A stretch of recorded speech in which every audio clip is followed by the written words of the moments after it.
Hola, buenos días. Mi nombre es doctora Paula de Castro Fernández. Y yo soy Fuensanta Ros Avellán. Eh, bueno, en primer lugar, quisiéramos felicitar al Grupo de Innovación Docente en Artes Escénicas de la Universidad de Juan Carlos, Ares Innova, por la organización de este primer Congreso Internacional de Arte e Innovación Educativa en las enseñanzas regladas. También queríamos aprovechar la oportunidad para agradecer que nos hayan permitido participar en este congreso y compartir el estudio que presentamos a continuación, que lo titulamos Aplicaciones metodológicas en las enseñanzas superiores de danza, metacognición y andamiaje, aprendizaje autónomo desde las taxonomías de Bloom y Marzano. La incesante evolución de la metodología docente, cuyo objetivo principal es formar al individuo en la autorreflexión y la proactividad, suele centrarse en áreas restringidas del aprendizaje. En el caso de la enseñanza de las artes, la adquisición de nuevos conocimientos y habilidades responde generalmente a métodos específicos profundamente implantados, cuya eficacia ha resultado probada por numerosas generaciones docentes. La implantación de la danza dentro de las enseñanzas artísticas superiores en España en 2006 ha facilitado el desarrollo de la investigación. En la especialidad de pedagogía, los estudios más punteros de la rama metodológica relacionan la danza con otros campos del saber, mejorando así los procesos de enseñanza-aprendizaje.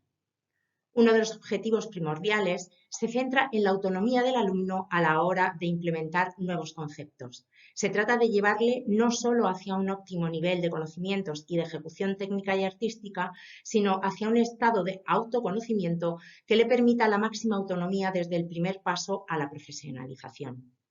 Sin embargo, la realidad del ámbito dancístico actual es que existe una ausencia de estimulación de los procesos mentales en el alumnado necesarios para el descubrimiento del conocimiento per se. Tanto la metacognición del discente como la significatividad de los aprendizajes realizados parecen ser constructos ajenos a la práctica docente en danza.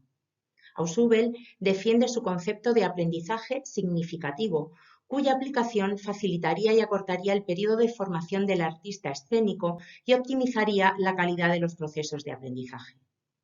Con respecto a la metacognición, el profesorado es raramente consciente de la necesidad de guiar al alumno hacia un análisis y control de los propios mecanismos cognitivos para optimizar sus resultados, cuya consecución se prolonga en el tiempo, a menudo mucho más de lo necesario. Nos parece importante realizar una reflexión sobre los procesos de enseñanza-aprendizaje en las artes a través de la adaptación de paradigmas psicopedagógicos actualizados y constatar su aplicabilidad para la optimización del aprendizaje autónomo en el ámbito dancístico.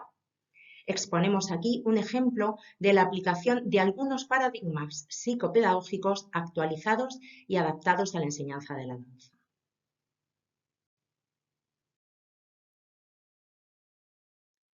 El constructivismo como corriente pedagógica nace de las teorías sobre el desarrollo intelectual del niño de Piaget y de Lev Vygotsky. Se encuentra igualmente ligada al pensamiento filosófico de Dewey sobre la educación, así como a otras corrientes pedagógicas como las propuestas por Montessori y Freinet.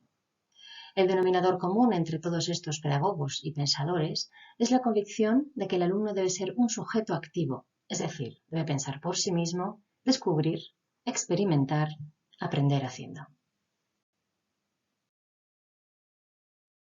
Los constructivistas creen también que el proceso de aprendizaje es mucho más importante y valioso que aquello que se intenta aprender. Por tanto, el aprendizaje, desde el punto de vista del constructivismo, se centra en el proceso de búsqueda de soluciones, provocando así una búsqueda autónoma, la formulación de hipótesis y la experimentación, que permiten aprender a reflexionar. A partir del concepto de la zona de desarrollo próximo o proximal, promulgado por Vygotsky en 1978, David Wood y Jerome Bruner desarrollarán la teoría del andamiaje, basada en una interacción de enseñanza-aprendizaje en la que la acción de quien enseña está relacionada con el nivel de competencias de quien aprende. Para Vygotsky, el estudiante puede optimizar su grado de competencia y autonomía gracias al apoyo o guía que le acompaña en sus procesos de aprendizaje. La zona de desarrollo próximo es el lugar donde puede desencadenarse el proceso de construcción, modificación, enriquecimiento y diversificación de los esquemas de conocimiento previos, gracias a la interacción con los otros.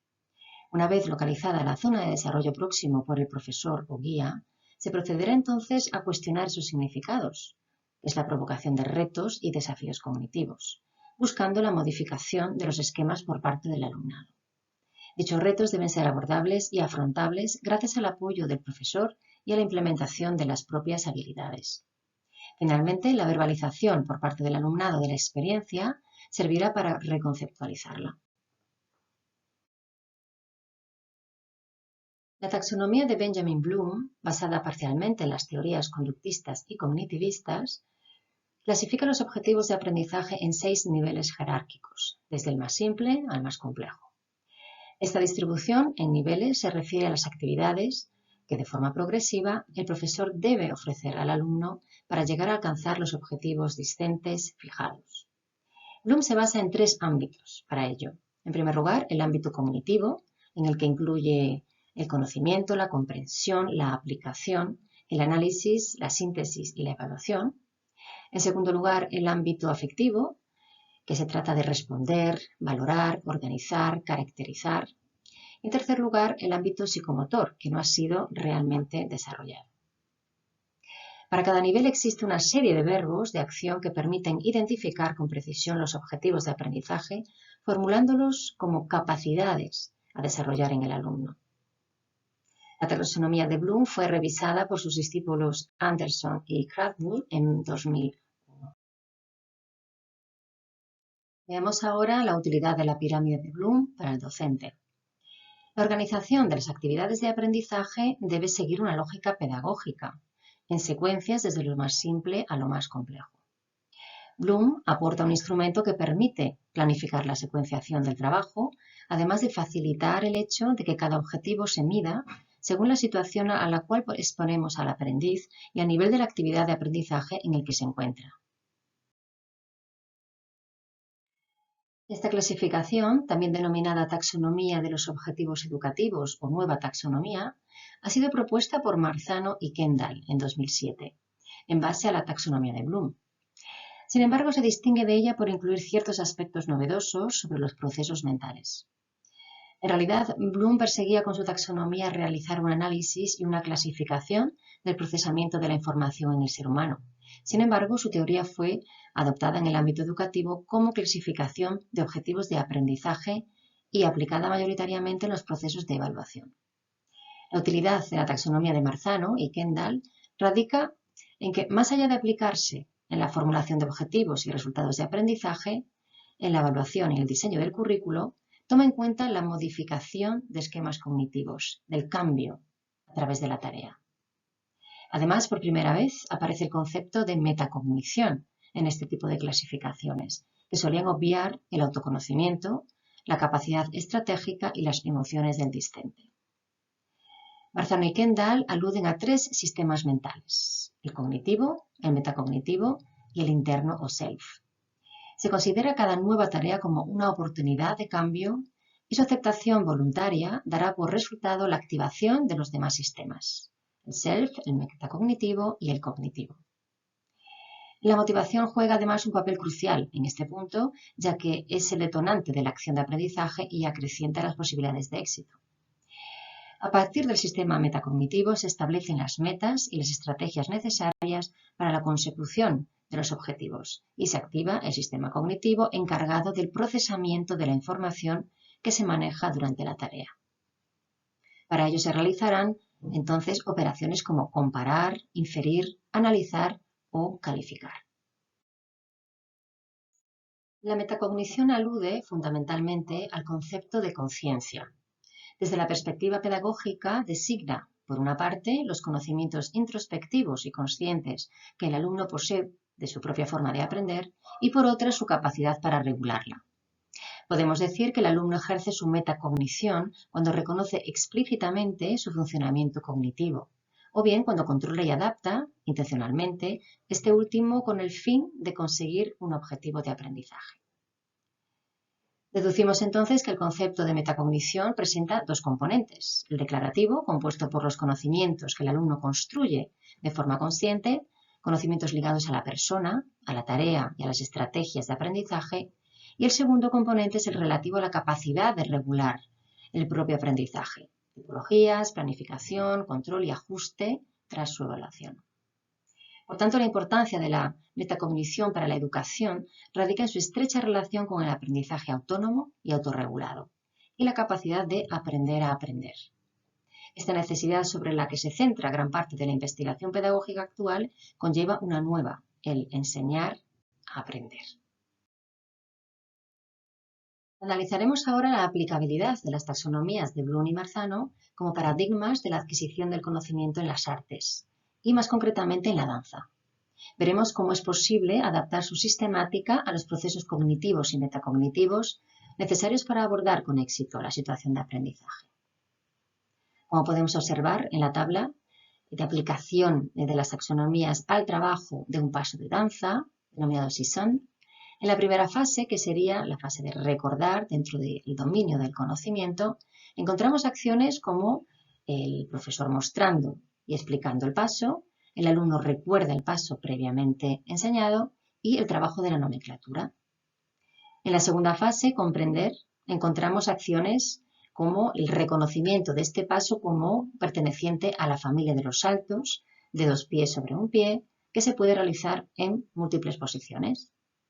Ya en la tercera fase entramos en otros niveles de procesamiento y sería la fase de la aplicación, el análisis, donde vamos a generalizar, especificar, clasificar y asociar.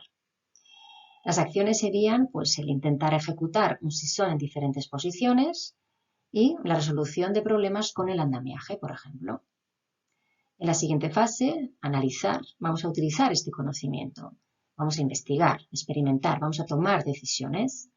Por ejemplo, vamos a proponer acciones como una autocorrección por parte del alumno, la corrección a otros compañeros, el hacer extensible la ejecución de este paso, el Sisson, a otras posiciones y la localización de posibles errores y sus consecuencias. En la quinta fase, la de evaluación y sintetización, el sistema metacognitivo entra en juego. Y ahí podríamos ver pues, acciones como la inclusión del Sisson dentro de una estructura de ejercicio previamente conocida, el decidir qué proceso cognitivo es el óptimo para integrarlo y la recopilación y la aplicación de lo aprendido sobre el Sisson. Ya en la última fase, la de creación y evaluación, entra en juego el sistema interno o self. En este momento ya el alumno podrá medir su propia forma de aprender y aprehender, las emociones que ello le ha suscitado y también podrá medir el grado y la naturaleza de la motivación que lo mueve hacia ese nuevo aprendizaje. Además, ya podrá examinar las dificultades encontradas y si han sido afrontadas con éxito.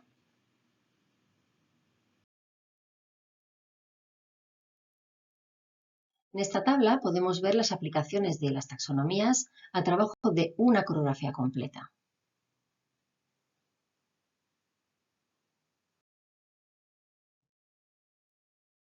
Las situaciones de enseñanza-aprendizaje de la danza presentan características muy particulares.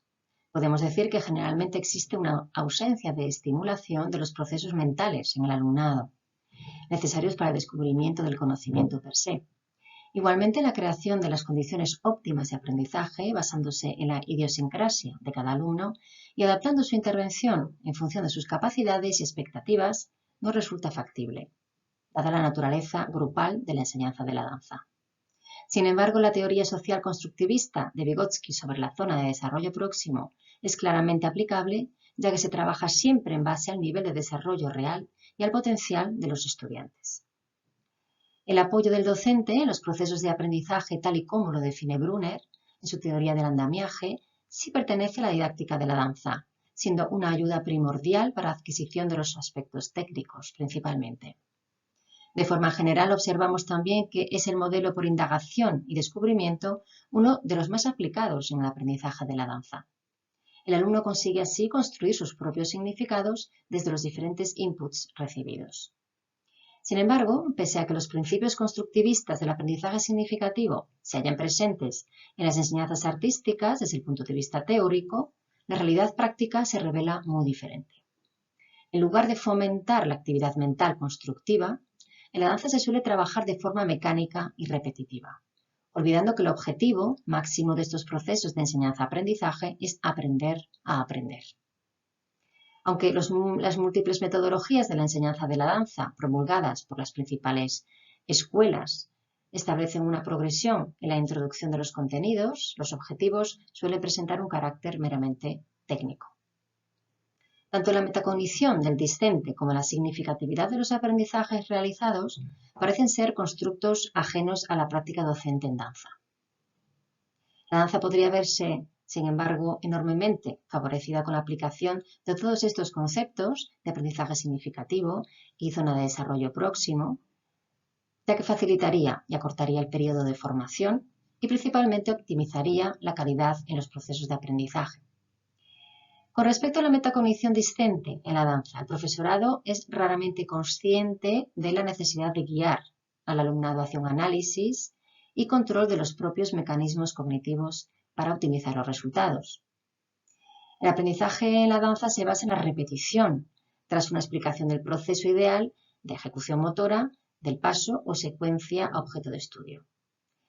Pero el alumno entonces se limita a reiterar la búsqueda de la ejecución correcta sin analizar el proceso en sí y sin autoanalizar su proceder a nivel cognitivo durante dicha búsqueda. Es por ello que el aprendizaje en la danza se prolonga en el tiempo, a menudo mucho más de lo necesario, cuando los resultados podrían conseguirse con menor esfuerzo e inversión de tiempo y energía si los procesos mentales que dirigen el aprendizaje se gestionaran de forma más consciente y aplicada. El estudiante de danza debería analizar qué estrategias y procedimientos son los adecuados para cada momento, ya sea a la hora de conectar los pasos, ejecutar una dificultad técnica o incluso de trabajar sobre la expresividad y su impacto sobre el público. También debería poder extrapolar o aplicar correcciones o pautas dadas a otras situaciones análogas, en lugar de recaer en los mismos errores, perpetuándolos y ralentizando el avance técnico. La aplicación de nuevos paradigmas pedagógicos que fomentan el desarrollo de la metacognición en las enseñanzas artísticas contribuiría no solo a una necesaria actualización de sus metodologías, sino que además proporcionaría al discente las herramientas necesarias para conseguir la autonomía y autosuficiencia necesarias en el salto al mundo profesional. Ese sería un resumen de las aplicaciones de la metacognición en los procesos de enseñanza-aprendizaje de la danza. Se podría mantener la motivación, ya sean las explicaciones, las clases, los ensayos, los espectáculos, etc. Ayudaría a tomar conciencia de los aspectos internos y externos, distractores, y saber forzarse a ignorarlos para llegar al objetivo. Se podría ser más consciente de los puntos débiles y los puntos fuertes en cuanto al plano cognitivo. Se podría reconocer qué dificultades puede entrañar para uno mismo un paso o una coreografía. Saber qué estrategia utilizar en cada caso para sobrepasar dichas dificultades, reconocer cuando nuestra estrategia no está resultando útil y saber modificarla a tiempo. Antes de acometer un esfuerzo concreto, saber planificarse según el objetivo marcado, buscar las estrategias más convenientes, utilizando experiencias anteriores, así como analizar el proceso completado, la conveniencia de la estrategia aplicada y su efecto y resultado final en el aprendizaje. Hasta aquí la exposición de este estudio. Muchas gracias por su atención.